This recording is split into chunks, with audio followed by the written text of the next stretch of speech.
50,000 কোটি টাকার সম্পত্তির মালিক আজ ছুটে চলেছেন একটি পুরনো কুঁড়ে ঘরের দিকে। পকেটে গুজে রেখেছেন মাত্র 500 টাকার ঋণ শোধের তাগিদ। বন্ধুরা, জীবন আমাদের শেখায় যে সফলতার সিংহাসন হয়তো অর্থ দিয়ে কেনা যায়, কিন্তু সত্যিকারের উচ্চতা মাপার যন্ত্র হল কৃতজ্ঞতার হৃদয়। আমরা যখন জীবনের বিশাল মহলে প্রবেশ করি, তখন খুব সহজেই সেই ছোট ঘরটিকে ভুলে যাই, যেখানে একদিন আমাদের আশ্রয় জুটেছিল। সাফল্যের এই ঝলমলে আলোয় আমরা কি সত্যিই সেই সম্পর্কগুলোকে এত তাড়াতাড়ি ঝাপসা করে দিতে পারি, যা আমাদের অন্ধকার সময়ে জীবন রক্ষক হিসাবে কাজ করেছিল? এক টুকরো রুটির জন্য যে হাত সেদিন প্রসারিত হয়েছিল, কিংবা যে কাঁধটি আমাদের চলার পথে প্রথম ভরসা দিয়েছিল, তা কি কেবল একটি সংখ্যায় মাপা যায়? এই গল্পটি কেবল এক কোটিপতি আর এক দরিদ্র বন্ধুর মিলন নয়, এটি হল কৃতজ্ঞতা ও মানবতা নামক সেই আসল পুঁজিটির পুনঃপ্রতিষ্ঠা, যা অর্থের চেয়েও বেশি মূল্যবান। এটি সেই সত্যকে সামনে আনে যে যে মানুষ অতীতের ঋণ মনে রাখে, সেই জীবনে প্রকৃত অর্থে ধনী হয়। কারণ আকাশের উচ্চতা কেবল তখনই সার্থক হয় যখন পা জোড়া মাটির সাথে বাঁধা থাকে। যে বন্ধন স্বার্থহীন ভালোবাসার ডোরে বাঁধা, তাকে ভুলে যাওয়া জীবনের সবচেয়ে বড় ভুল। আসুন জানা যাক শিল্পপতি আকাশ সেনের সেই বিশেষ সফরের কথা, যেখানে তিনি শিখতে চলেছেন কিভাবে 500 টাকার একটি ছোট্ট উপকারের কাছে তার সমস্ত সম্পদ ম্লান হয়ে যায়। এই যাত্রা কেবল ঋণ পরিশোধের নয়, এটি এক সন্তানের জন্য জীবনের সবচেয়ে বড় পাঠ। তাই গল্পের সমাপ্তি পর্যন্ত আমাদের সাথে থাকুন, কারণ এই গল্প আমাদের জীবনে এক নতুন দিশা দেবে। আকাশনগরের নামজাদা শিল্পপতি আকাশ সেনের জীবন কোনো রাজার থেকে কম ছিল না। তার কাছে ছিল অফুরন্ত সম্পদ, বিলাসবহুল বাংলো, বড় বড় কোম্পানি এবং সুখ সুবিধার কোনো কমতি ছিল না। বাড়ির ছোট বড় সব দায়িত্ব তিনি তার ম্যানেজারদের উপর ছেড়ে দিয়েছিলেন, যারা প্রতি মাসে বাড়িতে এসে তাকে সমস্ত হিসাব বুঝিয়ে দিয়ে যেতেন। আরামদায়ক জীবন কাটানোর ফলে তার চিন্তার কিছু ছিল না। পরিবারে ছিলেন তার স্ত্রী রূপা সেন এবং 18 বছর বয়সী ছেলে অনিক। অনেক ছোটবেলা থেকেই সব ধরনের সুযোগ সুবিধায় বড় হয়েছে। পৃথিবীর আসল বাস্তবতা কি, তা থেকে সে বহু দূরে ছিল। একদিন সকালে আকাশ সেন তার বিলাসবহুল বাংলোর সবুজ বাগানে বসেছিলেন। হাতে ছিল খবরের কাগজ, সামনে চায়ের কাপ রাখা, আর তিনি দুনিয়ার খবরে মগ্ন ছিলেন। তখনই হঠাৎ তার ছেলের এক বন্ধু তার সাথে দেখা করতে এলো। দুই ছেলেকে কথা বলতে এবং হাসতে দেখে আকাশ সেনের মুখে হালকা হাসি এলো। কিন্তু সেই মুহূর্তে তার মন অন্য কোথাও চলে গেল। শৈশবের কোনো ভুলে যাওয়া সম্পর্কের স্মৃতি মনের কোনো এক কোণে আলোড়ন সৃষ্টি করতে লাগল। সেই নামটি ছিল বিপ্লব রায়, এমন একটি নাম যা বহু বছর ধরে তার জীবনের পাতা থেকে ঝাপসা হয়ে গিয়েছিল, কিন্তু আজ হঠাৎ তার স্মৃতির ধুলো ঝেড়ে চকচক করে উঠল। আকাশ সেনের চোখের সামনে সেই দিনগুলো ভেসে উঠল, যখন তার জীবন ছিল সংগ্রামে ভরা, যখন প্রতিটি পদক্ষেপে এক নতুন ঝড় তার জন্য অপেক্ষা করছিল। তিনি সঙ্গে সঙ্গে ভেতরে গেলেন এবং তার স্ত্রী রূপা সেনকে বললেন, জিনিসপত্র প্যাক করো, আমাদের একটি জরুরি সফরে বেরোতে হবে। তার স্ত্রী অবাক হয়ে জিজ্ঞেস করলেন, কোথায় যেতে হবে?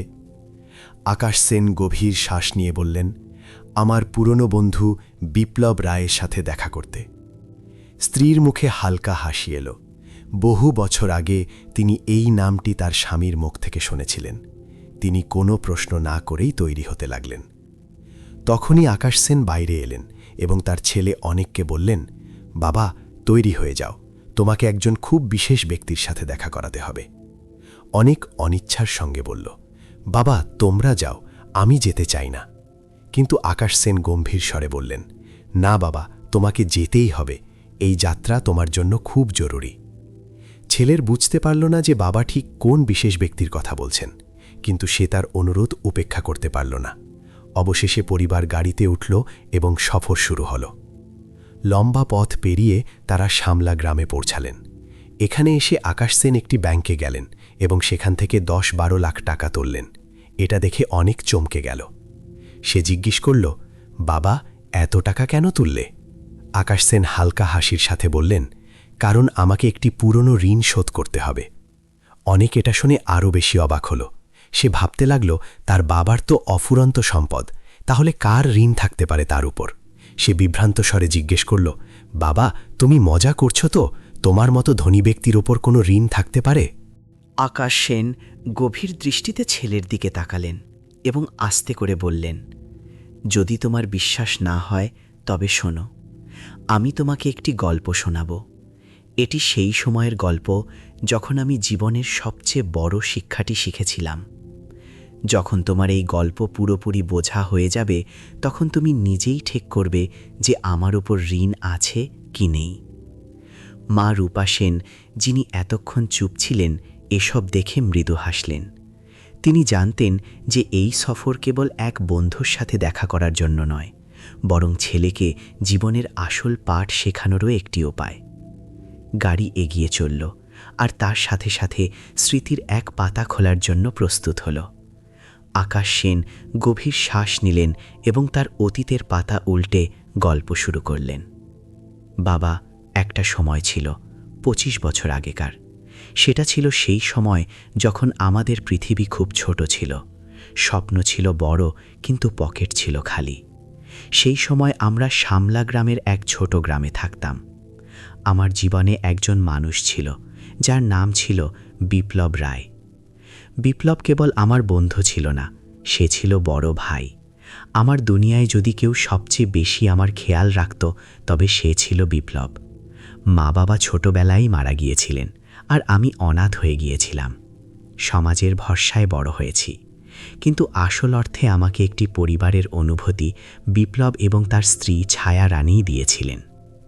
তারা আমাকে আকাশ বলে ডাকত এবং নিজের ছোট ভাইয়ের মতো ভালোবাসত। তাদের নিজেদের একটি জগৎ ছিল, একটি ছোট সংসার, যেখানে এক ছেলে আর এক মেয়ে ছিল। পরিবার বড় ছিল না, কিন্তু তাদের মন ছিল অনেক বড়। কোনো বিপদ এলে বিপ্লব বিনা প্রশ্নে এগিয়ে আসত। সে সবসময় বলতো, আকাশ, যতক্ষণ আমি বেঁচে আছি তোর কোনো কিছুর অভাব হবে না। সময় কাটতে থাকল। আমি কোনো মতে আমার পড়াশোনা শেষ করলাম এবং একটি ভালো চাকরির সন্ধানে ছিলাম। কিন্তু ভালো চাকরি তো দূর, কোনো কাজই মিলছিল না। গ্রামে বেকারত্ব ছিল, আর পরিবার চালানোর জন্য কিছু তো করতে হতো। এরই মধ্যে প্রতিবেশীরা আমার বিয়ের জন্য চিন্তা করতে শুরু করল। আমিও ভাবলাম জীবনে স্থিরতা আসবে, হয়তো বিয়ের পর কোনো রাস্তা পাওয়া যাবে। আমার বিয়ে রূপা সেনের সাথে হয়ে গেল। বিয়ের প্রথম করাত স্বপ্নের মতো কাটল, কিন্তু তারপর বাস্তবতার এমন ধাক্কা লাগল যে পায়ের তলা থেকে মাটি সরে গেল। বিয়ের পর দায়িত্বের বোঝা হঠাৎ বেড়ে গেল, কিন্তু উপার্জনের কোনো উৎস ছিল না। খাওয়া দাওয়ারও সমস্যা হতে লাগল। প্রতিদিন আমি বিপ্লবের কাছে গিয়ে আমার দুঃখের কথা শোনাতাম, আর সে প্রতিবার আমার সাহস বাড়াত। তুই চিন্তা করিস না আকাশ, আমি আছি তো তোর সাথে, কিছু না কিছু হয়েই যাবে। একদিন যখন শোহের সীমা ছাড়িয়ে গেল, তখন আমি সিদ্ধান্ত নিলাম যে আমাকে বাইরে গিয়ে নিজের ভাগ্য পরীক্ষা করতে হবে। আমি শুনেছিলাম যে বড় শহরগুলোতে কঠোর পরিশ্রমীদের জন্য অনেক সুযোগ থাকে, কিন্তু সমস্যা ছিল বাইরে যাওয়ার জন্যেও টাকার দরকার ছিল, আর আমার কাছে কিছুই ছিল না। সারা রাত ধরে এপাশ ওপাশ করলাম। সকালে উঠেই সোজা বিপ্লবের বাড়িতে গেলাম। সেই সময় তার স্ত্রী ছায়া রানীও সেখানে বসেছিলেন। আমি আমার দুঃখের কথা তাদের বললাম, ভাই, আর সহ্য করতে পারছি না, আমাকে যে কোনো মূল্যে গ্রাম ছেড়ে বাইরে যেতে হবে, কিন্তু আমার কাছে টাকা নেই। বিপ্লব চমকে গেল, এত বড় কথা, কিন্তু তুই কি কাজের জন্য যাচ্ছিস, আর কত টাকা দরকার? আমি আস্তে করে বললাম, ভাই, যদি 500 টাকার ব্যবস্থা হয় তবে আমি আমার জীবন গড়ে নিতে পারি। সেই সময় 500 টাকা অনেক বড় অঙ্কের ছিল। আমার কাছে জমি ছিল, কিন্তু সেটা বিক্রি করতে সময় লাগত এবং বেশি টাকাও মিলত না। আমি বললাম, ভাই, আমার জমিটা বিক্রি করে দাও, সেখান থেকে যত টাকা মেলে আমি তা দিয়েই কাজ চালাবো। বিপ্লব আর ছায়ারানী দুজনেই আমার দিকে অবাক হয়ে দেখতে লাগলেন। তুই কি পাগল হয়ে গেলি আকাশ? জমি বাপদাদার নিশানি, এটা কেউ বিক্রি করে না। তুই চিন্তা করিস না, আমি কিছু একটা করছি। বিপ্লব আর ছায়ারানী একে অপরের দিকে তাকালেন, তারপর চুপচাপ ভেতরে চলে গেলেন। আমি বুঝতে পারলাম না যে তারা কি ভাবছেন। কিছুক্ষণ পর তারা ফিরে এলেন এবং আমার দিকে একটি বান্ডিল বাড়িয়ে দিলেন। এই নে 500 টাকা, আমি চমকে জিজ্ঞেস করলাম, ভাই, এই টাকা কোথা থেকে এলো? বিপ্লব হেসে বললেন, এখন এটা জিজ্ঞেস করিস না, শুধু তোর স্বপ্নের উড়ান ভর। কিন্তু আমার চোখ গেল ছায়ারানীর মুখের দিকে। তার চোখ ছলছল করছিল। আমি তাড়াতাড়ি প্রশ্ন করলাম, ভাবি, আপনি কি করেছেন? তখন ছায়ারানী আস্তে করে বললেন, না হে, এই টাকা আমাদের নয়। আমি আমার গয়না বন্ধক রেখেছি যাতে তুই টাকা পাস। আমি অবিশ্বাস নিয়ে তার দিকে তাকালাম। কিন্তু ভাবি, আপনি আপনার গয়না কেন বন্ধক রাখবেন? এটা তো আপনার হক। তোর জীবন তৈরি হয়ে যাক, এর চেয়ে বড় হক আর কি হতে পারে? ভাবির এই কথাগুলো আমাকে ভেতর পর্যন্ত নাড়িয়ে দিল। বিপ্লব হেসে বললেন, এটা কোনো ঋণ নয়, এটা আমার ভালোবাসা। এটা কখনো শোধ করার দরকার পড়বে না। যা, তোর স্বপ্নকে সাজিয়ে তোল। আমার চোখে জল এসে গেল। আমি কিছুই বলতে পারলাম না, শুধু তাদের পা ছুঁয়ে আশীর্বাদ নিলাম এবং গ্রাম ছেড়ে বেরিয়ে পড়লাম। আকাশ সেন একটি গভীর শ্বাস নিলেন এবং তার গল্প এগিয়ে নিয়ে গেলেন। বাবা, যখন আমি আমার বন্ধু বিপ্লবের কাছ থেকে নেওয়া টাকা নিয়ে শামলা গ্রাম ছেড়েছিলাম, তখন আমার চোখে স্বপ্ন ছিল, কিন্তু পকেটে কিছুই ছিল না। আমি আর তোর মা আকাশনগর কলকাতা পৌঁছালাম, যেখানে জীবন এক নতুন দিকে এগিয়ে যেতে যাচ্ছিল। শহরের চাকচিক্য আর দ্রুতগতির জীবন আমার জন্য একেবারে নতুন ছিল। আমি এখানে একা ছিলাম, কাউকেই চিনতাম না, কিন্তু আমার মধ্যে কিছু করার একটা প্রবল আকাঙ্ক্ষা ছিল। আমি ছোটখাটো কাজ করতে শুরু করলাম। কখনো কোনো কারখানায় মজুরি, কখনো কোনো দোকানের সহকারীর কাজ, তো কখনো রাস্তার পাশে ঠেলাগাড়ি লাগিয়ে কিছু বিক্রি করা। বাবা, সেই সময় আমি সব ধরনের কাজ করেছি, শুধু একটাই লক্ষ্য ছিল, নিজের পায়ে দাঁড়ানো। ধীরে ধীরে পরিশ্রম ফল দিতে শুরু করলো। ছোট ব্যবসা বড় করার চিন্তা এলো। প্রথমে একটি ছোট দোকান খুললাম, তারপর কিছুদিন পর আমি নিজের একটি ছোট শিল্প শুরু করলাম। দিন রাতের কঠোর পরিশ্রম এবং আমার সততার জোরে আমি ধীরে ধীরে ব্যবসা বাড়ালাম, এবং তারপর সেই শিল্প একটি খুব বড় কোম্পানিতে পরিণত হলো। সময় কাটতে থাকলো, আর দেখতে দেখতে আমি আকাশনগরের নামজাদা ব্যবসায়ীদের মধ্যে গণ্য হতে লাগলাম। বড় বড় কোম্পানির মালিক হয়ে গিয়েছিলাম। ধন সম্পদের কোনো কমতি ছিল না, জীবনে আরামই আরাম ছিল। কিন্তু এই দৌড়ে, এই সাফল্যের আলোয় আমি আমার অতীতকে পুরোপুরি ভুলে গিয়েছিলাম। সেই বন্ধুকে, যে আমাকে কোনো কিছু না ভেবে তার পরিশ্রমের কষ্টার্জিত অর্থ দিয়েছিল, যাতে আমি আমার স্বপ্নগুলো পূরণ করতে পারি। আকাশ সেন কিছুক্ষণের জন্য চুপ হয়ে গেলেন। তারপর তিনি আবার বলতে শুরু করলেন, বাবা, সেদিন আমি আমার বাড়ির বাগানে বসে চা খাচ্ছিলাম এবং খবরের কাগজ পড়ছিলাম। তখনই তোকে আর তোর বন্ধুকে কথা বলতে দেখলাম। তোর বন্ধুত্ব দেখে হঠাৎ আমার মনে একটা আলোড়ন সৃষ্টি হলো, এবং আমার পুরনো বন্ধু বিপ্লবের কথা মনে পড়ল। বহু বছর ধরে তার কোনো খোঁজ নেইনি, না কখনো ভেবেছি যে সে আমাকে কত বড় সাহায্য করেছিল। তখনই আমার ভুল বুঝতে পারলাম। যে মানুষটার জন্য আমি এই জায়গায় পৌঁছেছি, তাকে আমি কখনো ধন্যবাদ পর্যন্ত বলিনি, না তার জীবনের কষ্টের কথা জানার চেষ্টা করেছি। আমার নিজের ওপরই লজ্জা হতে লাগলো। আমি তখনই সিদ্ধান্ত নিলাম যে আর দেরি করা যাবে না। বিপ্লবের সাথে দেখা করতেই হবে, এবং তাকে বোঝাতে হবে যে আমি আজও তাকে সেই একই রূপে মানি। আমি সঙ্গে সঙ্গে আমার স্ত্রীকে বললাম, জিনিসপত্র প্যাক করো, আমাদের শামলা গ্রামে যেতে হবে। রূপা সেন অবাক হয়ে জিজ্ঞেস করলেন, এত বছর পর সেখানে যাওয়ার হঠাৎ কি খেয়াল এলো? আমি হালকা হাসির সাথে বললাম, আমি আমার ভাইয়ের সাথে দেখা করতে যাচ্ছি। স্ত্রী তো তৈরি হয়ে গেলেন, কিন্তু যখন আমি তোকে ডাকলাম, তখন তুই তৈরি ছিলি না। তুই বললি, বাবা, তোমরা যাও, আমার যাওয়ার কি দরকার? কিন্তু আমি জোর দিয়ে বললাম, না, তোর যাওয়া খুব জরুরি, তোর বাবার অতীতকে জানা উচিত। যখন আমি তোকে বললাম যে আমি তোকে কোনো বিশেষ ব্যক্তির সাথে দেখা করাতে নিয়ে যাচ্ছি, তখন তুই আরও দ্বিধায় পড়ে গেলি। তোর বুঝতে অসুবিধা হচ্ছিল যে এমন কে বিশেষ ব্যক্তি আছে যার সাথে দেখা করা এত জরুরি। কিন্তু আমি জিদ করলাম, এবং অবশেষে তুই তৈরি হয়ে গেলি। আমরা তিনজন গাড়িতে চেপে সফর শুরু করলাম। রাস্তায় তোর মা শান্ত ছিলেন, কিন্তু তার মুখে হালকা হাসি ছিল।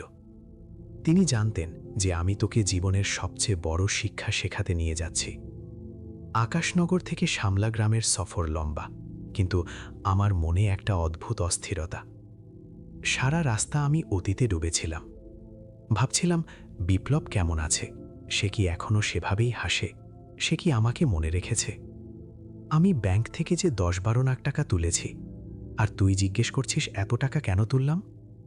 তো বাবা, এই টাকা দিয়ে আমাকে একটা পুরনো ঋণ শোধ করতে হবে। তুই ভাবছিস যে তোর বাবা তো খুব ধনী মানুষ, সে আবার কার ঋণী হতে পারে? কিন্তু বাবা, আমি সবচেয়ে বড় ঋণী। আজ আমি যা কিছু, তার পেছনে কোথাও না কোথাও আমার বন্ধু বিপ্লবের হাত আছে। বন্ধুরা, এইভাবেই ধীরে ধীরে গাড়ি বিপ্লবের বাড়ির কাছে পৌঁছাতে যাচ্ছিল। আকাশ সেনের হৃদস্পন্দন দ্রুত হচ্ছিল। এত বছর পর তিনি তার পুরনো বন্ধুর সাথে দেখা করতে যাচ্ছেন, যিনি একসময় তার সবচেয়ে বড় অবলম্বন ছিলেন। আকাশ সেনের মনে হচ্ছিল, সে কি আমাকে চিনতে পারবে? সে কি এখনও সেই ভালোবাসা নিয়ে আমাকে জড়িয়ে ধরবে? বন্ধুরা, গাড়ির গতি কমে আসতে লাগল। সন্ধ্যা নেমে এসেছে, সূর্য অস্ত যাচ্ছে, আর ধীরে ধীরে গাড়ি বিপ্লবজির বাড়ির সামনে এসে থামল। তারা এখন তাদের গন্তব্যে পৌঁছে গেছেন, যেখানে বহু বছর আগে আকাশ সেন অর্থাৎ আকাশ তার শৈশব কাটিয়েছিল। যখন গাড়ি থামল, আশেপাশের লোকেরা এক অদ্ভুত কৌতূহল নিয়ে দেখতে লাগল।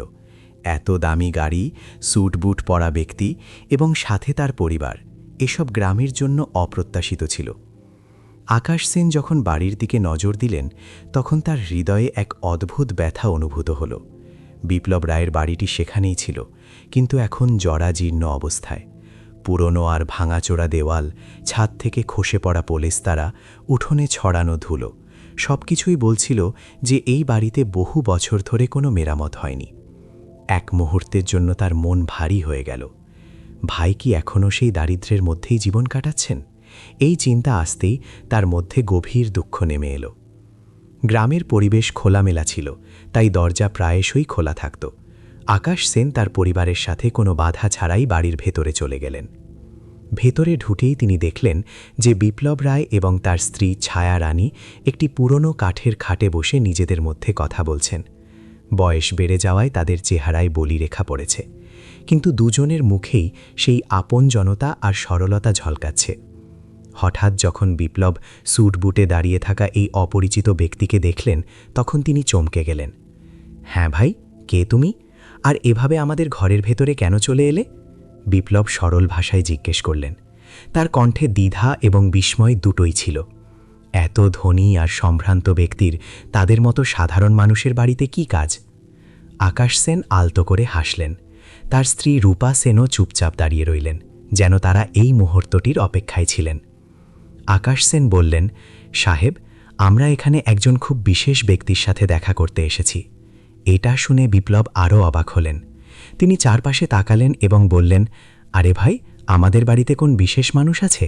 এটা গরিবের বাড়ি, সাহেবরা এখানে আসেন না। এবার আকাশ সেন আর হাসি ধরে রাখতে পারলেন না। তিনি বললেন, না ভাই, আমার জন্য তো আপনিই সাহেব। যদি আপনি না থাকতেন তবে আজ আমিও থাকতাম না। বিপ্লবের বিস্ময় এবার বাড়তে লাগল। তিনি মনোযোগ দিয়ে আকাশ সেনকে দেখলেন। এই লোকটাকে তার কোথাও না কোথাও চেনা মনে হচ্ছিল, কিন্তু তিনি চিনতে পারছিলেন না। তখনই আকাশ সেন আস্তে করে বললেন, ভাই, যদিও আমার নাম আকাশ সেন, কিন্তু একটা সময় ছিল যখন কিছু লোক আমাকে আদর করে আকাশ বলে ডাকত। এইটুকু শোনা মাত্রই বিপ্লব আর ছায়া রানী দুজনেই যেন স্তব্ধ হয়ে গেলেন। তাদের চোখ পলকহীনভাবে সেই মানুষটির দিকে স্থির হয়ে গেল। এক মুহূর্তের জন্য যেন সময় থমকে গেল। আকাশ, বিপ্লব আস্তে করে পুনরাবৃত্তি করলেন। তিনি আরও গভীরভাবে আকাশ সেনের মুখ দেখলেন। হঠাৎ যেন কোনো ভুলে যাওয়া স্মৃতি তাদের হৃদয়কে ঝাঁকুনি দিল। এই তো সেই আকাশ, তাদের নিজেদের ছোট ভাই, যাকে তারা বহু বছর আগে তাদের কষ্টার্জিত অর্থ দিয়ে স্বপ্নের উড়ান ভরতে পাঠিয়েছিলেন। এবার বিপ্লবের চোখ থেকে জল গড়িয়ে পড়ল। তিনি আর কোনো প্রশ্ন না করেই ছুটে গিয়ে আকাশ সেনকে বুকে জড়িয়ে ধরলেন। আরে আকাশ, তুই তো একেবারে বদলে গেছিস রে, তোকে তো চিনতেই পারা কঠিন। আমার ভাই, আমার ছোট আকাশ। আকাশ সেনেরও চোখ ভিজে গেল। তিনিও তার বন্ধুকে শক্ত করে জড়িয়ে ধরলেন। ভাই, এত বছর পর ফিরতে দেরি করে ফেললাম, কিন্তু আমি তোমাকে কখনো ভুলিনি। বিপ্লবের চোখে আনন্দের অশ্রু ঝরছিল, তার গলা কাঁপছিল। আরে আকাশ, এখন তো তুই অনেক বড় মানুষ হয়ে গেছিস, কিন্তু এত বছর ধরে তুই আমাদের মনেও করিসনি কেন? আকাশ সেনের গলা ধরে এলো। ভাই, আমি আমার উন্নতির চাকচিক্যে জড়িয়ে গিয়েছিলাম, কিন্তু এখন বুঝতে পেরেছি যে আসল সম্পদ কি। তখন পর্যন্ত পরিবেশ আবেগপূর্ণ হয়ে উঠেছিল। তখনই যা ঘটল তাতে গ্রামের লোকেরাও অবাক হয়ে গেল। আকাশ সেনের স্ত্রী রূপা সেন ধীরে ধীরে এগিয়ে গিয়ে বিপ্লব এবং ছায়া রানী দুজনেরই পা ছুঁয়ে প্রণাম করলেন। এটা দেখে গ্রামের লোক যারা এতক্ষণ বাইরে থেকে উকি দিচ্ছিল তারা হতবাক হয়ে গেল। আরে, কোটিপতি লোকের স্ত্রী এই গরিব মানুষের পাঁচ হচ্ছে। এটা দেখে ছায়ারানী নিজেই ঘাবড়ে গেলেন। তিনি তাড়াতাড়ি রূপাসেনকে তুলে ধরে বললেন, আরে বৌমা, তুমি এ কি করছো? আমরা তো সাধারণ মানুষ, তুমি এত বড় মালকিন হয়ে আমাদের পা কেন ছুঁচ্ছ? রূপাসেনের চোখেও জল ছিল। তিনি আবেগপ্রবণ হয়ে বললেন, দিদি, আজ আমরা যা কিছু সব আপনাদের জন্যেই। যদি আপনি আর বড় দাদা সেদিন আমাদের স্বামীকে সাহায্য না করতেন, তবে আজ আমাদের এই দুনিয়াই থাকত না। এটা শুধু ধন্যবাদ যা আমি আমার পরিবারের পক্ষ থেকে আপনাদের দিতে চাই। গ্রামের লোক যারা এতক্ষণ চুপচাপ এসব দেখছিল ধীরে ধীরে বাড়ির ভেতরে আসতে লাগল। তারা ফিসফিস করে বলছিল, আরে এটা কি করে হলো? আর এই কোটিপতি লোকটা আমাদের বিপ্লব ভাইয়ের বন্ধু হলো কি করে? এবার বাড়ির বাইরে ভিড় জমে গিয়েছিল। সবাই এই দৃশ্য দেখে অবাক ছিল। বিপ্লব তখনও তার স্ত্রীর হাত ধরেছিলেন। তার চোখ থেকে অনবরত জল ঝরছিল, কিন্তু এগুলি ছিল আনন্দের অশ্রু। আকাশ, তুই সত্যি এত বড় মানুষ হয়ে গেলি? আকাশ সেন মৃদু হেসে বললেন, ভাই, বড় তো আমি কখনো হতে পারিনি, কিন্তু তোমার ছোট ভাই আজও সেই একই আছে। গ্রামের লোকেরা এখন বুঝতে পারল যে এই কোটিপতি ব্যক্তি বিপ্লবের সেই পুরনো বন্ধু, যাকে তারা একসময় সাহায্য করেছিল। কিছুক্ষণ পর পরিবেশ একটু শান্ত হল। তখনই বিপ্লবের স্ত্রী ছায়ারানী, যিনি এতক্ষণ সবকিছু চুপচাপ দেখছিলেন এবং শুনছিলেন, অবশেষে মুখ খুললেন। আরে, এভাবেই দাঁড়িয়ে দাঁড়িয়ে কথা বলবে, নাকি এদের বসতেও বলবে? তার কণ্ঠে আপনজনতা ছিল, তবে এত বড় মানুষের সাথে কিভাবে ব্যবহার করবেন সেই দ্বিধাও ছিল। এটা শুনে বিপ্লব তাড়াতাড়ি করলেন এবং সঙ্গে সঙ্গে বললেন, আরে হ্যাঁ, বসো ভাই। দেখো, এত বছর পর এসেছ, আর আমি তোমাদের দাঁড় করিয়ে রেখেছি। আকাশ সেন এবং তার স্ত্রী হাসলেন এবং বসলেন। এখন পরিবেশ কিছুটা সহজ হয়েছিল। ঘরে একটি পুরনো চারপায়া, খাট এবং দুটো কাঠের চেয়ার ছিল। আকাশ সেন এবং তার স্ত্রী সেখানেই বসলেন। অনেক আকাশ সেনের ছেলে পাশে দাঁড়িয়েছিল, কিন্তু তার চোখ বারবার চারদিকে ঘুরছিল। বাড়ির অবস্থা দেখে সেও দুঃখিত ছিল। আকাশ সেন বিপ্লবের হাত নিজের হাতে নিলেন এবং গভীর দৃষ্টিতে তাকালেন। ভাই, তোমার কি মনে হয় আমি শুধু তোমাকে দেখতে এসেছি? না, আমি এসেছি তোমার ঋণ শোধ করতে, সেই ঋণ যা তুমি আমার ওপর করেছিলে। বিপ্লব হাসতে লাগলেন, কিন্তু তার হাসিতে ব্যথা ছিল। আরে আকাশ, তোর এখনও এটাই মনে হয় যে সেটা কোনো ঋণ ছিল? আরে সেটা তো কেবল এক ভাই তার ছোট ভাইকে সাহায্য করেছিল। যদি তোর বড় ভাই তোকে না সামলাতো, তবে কে সামলাতো? ঋণ সেটা হয় যা কেউ শোধ করার কথা ভাবে, আর আমি তো এটা কখনো ভাবিনি। আকাশ সেন তার কথা শুনে আস্তে করে ব্রিফকেসটি খুললেন, যা তিনি সঙ্গে এনেছিলেন। ভেতরে নোটের বান্ডিল সাজানো ছিল। তিনি সেটি বিপ্লব আর ছায়ারানীর সামনে রাখলেন। দেখো ভাই, আমি তো শুধু তোমার 500 টাকা ফিরিয়ে দিতে এসেছিলাম, কিন্তু এখন মনে হচ্ছে যে আমার জীবনের সবচেয়ে বড় ভুল ছিল তোমাকে ভুলে যাওয়া। এই টাকাগুলো রাখো, এখন এদের তোমার আমার চেয়ে বেশি প্রয়োজন। বিপ্লব এবং ছায়ারানী দুজনই এটা দেখে হতবাক হয়ে গেলেন। ছায়ারানীর চোখ জলে ভরে গেল। বাবা, টাকা সব কিছু নয়, কিন্তু যখন সমস্যা বেড়ে যায় তখন টাকা ছাড়া মানুষ অসহায় হয়ে পড়ে। এবার বিপ্লব ধীরে ধীরে তার গল্প শোনাতে শুরু করলেন। হ্যাঁ, যখন তুই এখান থেকে গেলি তখন আমরা দুজন স্বামী স্ত্রী কঠোর পরিশ্রম করতে লাগলাম। দিন রাতের মজুরি থেকে আমরা গয়না ছাড়িয়ে নিলাম এবং ভাবলাম যে জীবন আরামে কেটে যাবে। কিন্তু ধীরে ধীরে সমস্যা বাড়তে লাগলো। ছেলে বড় হতে লাগলো, তাকে পড়াতে হতো, কিন্তু আমাদের কাছে টাকা ছিল না। মেয়ে বড় হয়ে গেল, তার বিয়ের চিন্তা আমাকে কষ্ট দিতে লাগলো। ধীরে ধীরে আমার শরীর খারাপ হতে শুরু করলো এবং আমি অসুস্থ থাকতে লাগলাম। অসুস্থ মানুষ কাজ করতে পারে না, আর উপার্জন বন্ধ হয়ে গেল। ছেলে মজুরি করতে লাগলো যাতে সংসার চলে, কিন্তু মজুরি থেকে কতই বা টাকা আসতো। কখনো কখনো এতটাও থাকতো না যে ওষুধ কিনতে পারি। মেয়েকে আমরা তার মামার বাড়িতে পাঠিয়ে দিলাম যাতে সংসারের খরচ একটু কম হয়। বিপ্লবের চোখ জলে ভরে এলো, তার গলা রুদ্ধ হয়ে গেল। ছেলেও কাজ পাচ্ছিল না। আমরা অনেকের কাছে সাহায্য চাইলাম, কিন্তু কেউ ছিল না। কারো আমাদের অবস্থা নিয়ে কোনো মাথা ব্যথা ছিল না।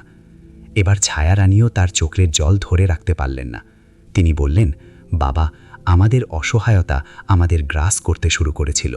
কখনো ভাবিনি যে যে হাত দিয়ে আমরা তোকে আশীর্বাদ করতাম, সেই হাত দিয়েই একদিন অন্যদের কাছে সাহায্য চাইতে হবে। আকাশ সেনের চোখেও জল এসে গেল। তিনি আস্তে করে বললেন, ভাই, যদি তুমি আমাকে একবারও জানাতে, তবে কি আমি তোমার সাহায্য করতাম না? বিপ্লব মৃদু হাসলেন। তুই তো তোর দুনিয়ায় ব্যস্ত ছিলি, আর আমাদের অভ্যেস নেই কারো কাছে হাত পাতার। বন্ধুরা, এরই মধ্যে বাড়ির দরজায় একটি রোগা পাতলা যুবক দাঁড়িয়েছিল, যার জামা কাপড় ময়লা, কপালে ঘাম আর মুখে ক্লান্তি। সে বলল, বাবা আজ খুব কষ্টে। সে বলতে বলতে হঠাৎ থেমে গেল। সামনের জাঁকজমক দেখে সে বুঝতে পারল না যে ঘরে কে বসে আছে। সে তার মা বাবার কাছে একজন অপরিচিত ব্যক্তিকে বসে থাকতে দেখল। বিপ্লব তার দিকে ইশারা করে বললেন, আকাশ, এ আমার ছেলে। আকাশ সেন ভালোবাসার সাথে তার দিকে তাকালেন। যুবকটি ঘাবড়ে গিয়েছিল। বাবা, এসো বসো, আকাশ সেন বললেন। যুবকটি দ্বিধায় ছিল। সে মজুরি করে ফিরে এসেছিল, আর তার সামনে বসে থাকা মানুষটি তাকে দেখে হাসছে। এই লোকটি কে ছিল, আর বাইরে এত বড় গাড়িটা কার দাঁড়িয়েছিল? বিপ্লব আস্তে করে তার ছেলেকে ইশারা করলেন এবং তাকে কাছে ডেকে নিজের পাশে বসালেন। তার মুখে হালকা হাসি ছিল, কিন্তু মনে চিন্তা। আকাশ, এ আমার ছেলে, বিপ্লব গর্বের সাথে বললেন। এ কঠোর মজুরি করে যাতে আমাদের পরিবারের আর্থিক অবস্থা ভালো হয়। আকাশ সেন ছেলেটিকে মনোযোগ দিয়ে দেখলেন। রোগা পাতলা শরীর, কিন্তু চোখে আত্মবিশ্বাস ঝলকাচ্ছে। মুখে পরিশ্রমের ক্লান্তি স্পষ্ট দেখা যাচ্ছিল, কিন্তু তার ভেতরে কিছু করার, কিছু হওয়ার একটা আগুন ছিল। বাবা, তুমি কি করো? আকাশ সেন নরম গলায় জিজ্ঞেস করলেন। ছেলেটি মাথা নিচু করে বলল, আঙ্কেল, পড়াশোনা করেছিলাম, কিন্তু পরিস্থিতি এমন হলো যে চাকরি করতে পারলাম না, তাই মজুরি করি যাতে সংসারের খরচ চলে। আকাশ সেন তার কথা মনোযোগ দিয়ে শুনলেন। তারপর সে আরও বলল, সাথে সরকারি চাকরির জন্য প্রস্তুতি নিচ্ছি। স্বপ্ন আছে যে একদিন নিজের চেষ্টায় নিজেই কিছু হব। আকাশ সেনের চোখে দ্যুতি এলো। সাব্বাস বাবা, তিনি উৎসাহিত হয়ে বললেন, পরিশ্রম কখনো বৃথা যায় না, পরিশ্রমের ফল সবসময় মিষ্টি হয়। ছেলেটি হালকা করে মাথা নত করল। সে এখনও বুঝতে পারছিল না যে এই ব্যক্তিটি কে এবং কেন তার বাবার সাথে এত ঘনিষ্ঠতা দেখাচ্ছে। ছেলেটি বারবার তার বাবার দিকে তাকাচ্ছিল, যেন কিছু জিজ্ঞেস করতে চাইছে। তার মুখে প্রশ্ন লেখা ছিল, এই ব্যক্তি কে? সে কেন এখানে এসেছে? আমার বাবার সাথে এর কী সম্পর্ক? আকাশ সেন তার দ্বিধা বুঝতে পারলেন। তিনি মৃদু হাসির সাথে বললেন, বাবা, আমি জানি তুমি কি ভাবছ, এবং তুমি যা কিছু জানতে চাও তার সব উত্তর তুমি পাবে, কিন্তু তার আগে তোমাকে আমার সাথে যেতে হবে। এটা শুনে ছেলেটি একটু চমকে গেল। কোথায়? সে সন্দেহ নিয়ে জিজ্ঞেস করল। আকাশ সেন বললেন, একটি জরুরি কাজ আছে, তোমাকে নিজের চোখে কিছু দেখতে হবে। তখনই বিপ্লব মাঝখানে বাধা দিলেন। আরে, কোথায় নিয়ে যাচ্ছিস আমার ছেলেকে? আকাশ সেন হেসে বললেন, ভাই, চিন্তা করো না, আমি ওকে অপহরণ করছি না, শুধু কিছুক্ষণের জন্য আমার সাথে নিয়ে যেতে চাই। বিপ্লব তার ছেলের দিকে তাকালেন। ছেলেটি দ্বিধায় ছিল, কিন্তু বাবার সম্মতি দেখে সে চুপচাপ গাড়িতে উঠল। আকাশ সেন ড্রাইভারকে ইশারা করলেন এবং গাড়ি এগিয়ে চলল। গাড়ির ভেতরে আকাশ সেন ছেলেটিকে জিজ্ঞেস করলেন, বাবা, তোমার বোন কোথায়? ছেলেটি ধীরে ধীরে জবাব দিল, মামার বাড়িতে। কেন? ছেলেটি ভারী গলায় বলল, সংসারের খরচ খুব কষ্টে চলে। বোনকে মানুষ করার জন্য আমাদের কাছে বেশি সংস্থান ছিল না, তাই তাকে মামার কাছে পাঠিয়ে দিয়েছি। আকাশ সেন চুপ হয়ে গেলেন। তার চোখের সামনে নিজের অতীত ঘুরে গেল, যখন তিনিও একসময় এমন সংগ্রামের মধ্য দিয়ে যাচ্ছিলেন।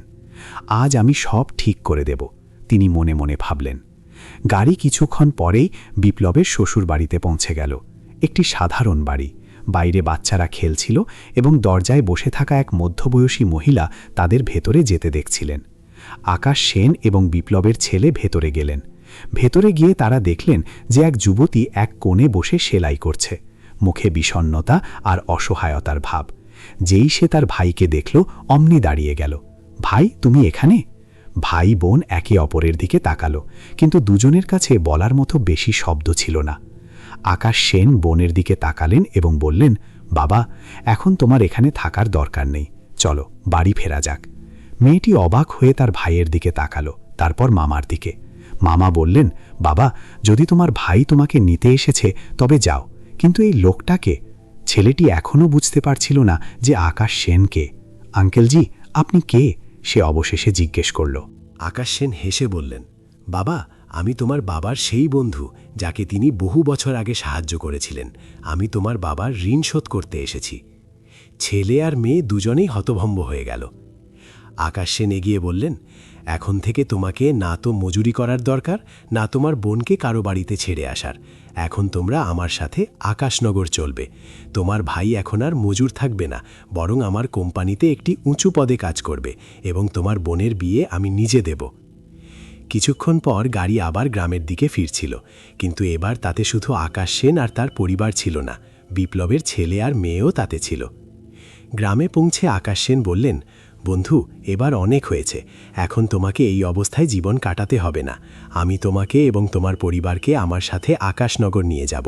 তোমার ছেলে সম্মানজনক চাকরি করবে এবং তোমার বিয়েও আমি দেব। বিপ্লব বললেন, না আকাশ, আমরা এখানেই ঠিক আছি। তুই ওখানে তোর পরিবারের সাথে থাক, আর আমরা এখানেই আমাদের জীবন কাটিয়ে দেব। এবার ছেলেটিও বলে উঠল, বাবা, যদি তুমি বলো তবে আমি যাব না, কিন্তু আগে আমাকে বলো যে এই আঙ্কেল এত বড় মানুষ হয়ে আমাদের বাড়িতে কেন এসেছেন? আসলে তোমাদের দুজনের সম্পর্ক কি? গ্রামের লোক, যারা এতক্ষণ দূরে দাঁড়িয়ে সব কিছু দেখছিল, ধীরে ধীরে কাছে আসতে লাগল। এবার সত্যিটা প্রকাশ পেতে যাচ্ছিল। বন্ধুরা, রাতের সময় ছিল, চাঁদ হালকা আলো ছড়াচ্ছিল এবং গ্রামে নীরবতা বিরাজ করছিল। বিপ্লব যখন শুনলেন যে আকাশ সেন তাকে নিজের সাথে নিয়ে যেতে চান, তখন তিনি একটু দ্বিধায় পড়ে গেলেন। ভাই, এখন তো রাত হয়ে গেছে, এত তাড়াতাড়ি কোনো সিদ্ধান্ত নেওয়া ঠিক হবে না। চলো, আগে বিশ্রাম করো, কাল সকালে বসে ভাবব কি করতে হবে, বিপ্লব শান্ত স্বরে বললেন।